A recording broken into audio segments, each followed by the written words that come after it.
YouTube নিয়ে এসেছে তার ক্রিয়েটারদের জন্য 3টে নতুন আপডেট। আপনি যদি ক্রিয়েটার হন তাহলে কোনো মতেই এই ভিডিওটা মিস করবেন না।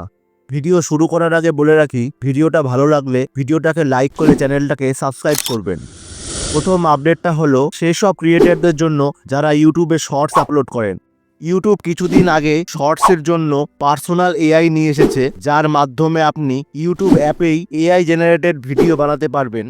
তাকেই ইউটিউব আপডেট করেছে এবং এখন থেকে সেই এআই জেনারেটেড ফিচারে এখন থেকে আপনি আপনার নিজের ফটো আপলোড করে সেটা দিয়ে ভিডিও বানিয়ে সেটাকে শর্টসে পোস্ট করতে পারবেন এবং সেই ভিডিওটা ইউটিউব মনিটাইজেশন পলিসির মধ্যেই পড়বে। দ্বিতীয় আপডেটে ইউটিউব নিজের কমিউনিটি ট্যাবে যেখানে আপনি ফটো আপলোড করতে পারতেন, সেখানে আগে ম্যাক্সিমাম 5টা ফটো এক রোতে আপলোড করতে পারতেন, সেখানে এখন থেকে আপনি 10টা ফটো এক রোতে আপলোড করতে পারবেন। লাস্ট আপডেটে